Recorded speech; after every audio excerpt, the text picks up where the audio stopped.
ayuda, walang kuya yung mga natin. Kuha yung hirang. Natutulog talaga. Wala nang gisingan. Ako, kainin yung Darwin. Yung iba, pagising, magkape na na, tinutubig. Pahit na lang.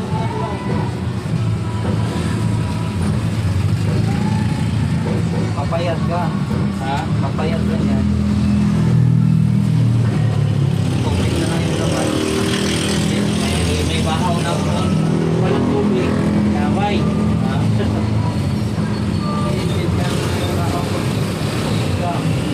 Walang tubig.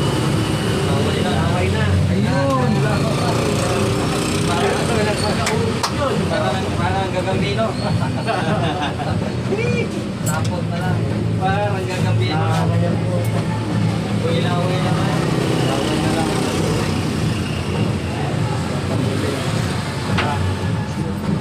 Tapos sa play naman. Ito si rapper, hindi na nakabalik. Long yan. Ha? Kulayan na maya. Mag-like ko ka na.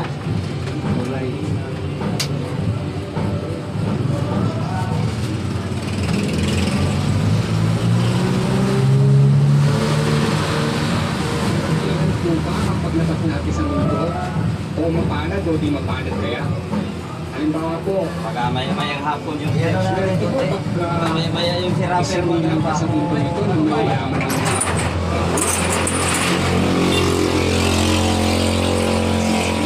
sa buhay. Tingnan mo na lang mamaya. Bayan ka. Oo. Para masaya tayo yun. Mahirap. Nakatulong yung hindi ko mahirapan sa mundo. May power tayo. Ano po masasabi mo doon natin?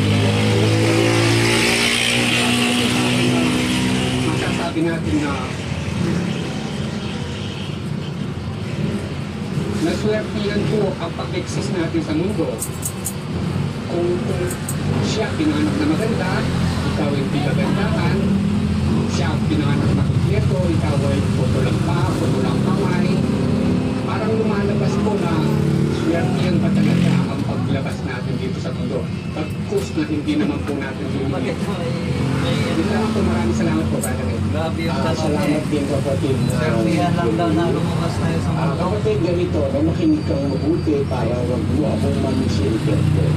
Tama ka doon na swertihan ang pagtingal sa mundo kung, kung ang pag-uusap dito lang sa mundo, lalabas tama yung analysis mo.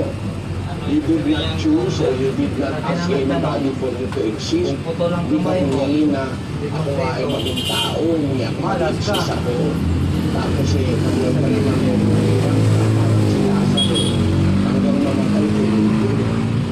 Para makuswerte. Hindi naman yan sa vlogger. Pero hindi ganun ang analysis. Naglalakad ka, nakapaalang, nakakamay. Hindi natatapos sa mundo. Merong tinatawag na afterlife. Merong tinatawag na buhay sa kabila. Tawag mo iba, kabilang buhay. Pero, analysis ka ba? Analysis ka sa lupa lang, maliligaw ka ng judgment. Kagaya yun, si Lazaro, pinanganak na umuwi. Umuwi siya. Pero pagkatapos niyang mamatay, dinala siya sa sinapupunan ni Abraham para alunin. Contrary to that, yung mayaman naman kung saan nag-aabang si Lazaro ng makakain sa ilalim ng kanyang lamesa, dinala naman sa Hades at nagdudusa naman siya ron. Kalabas, swerte pala rin pinanganak si Lazaro na siya ay mahirap. Pero kung sa lupa ang analysis, lalabas swerte yung mayaman.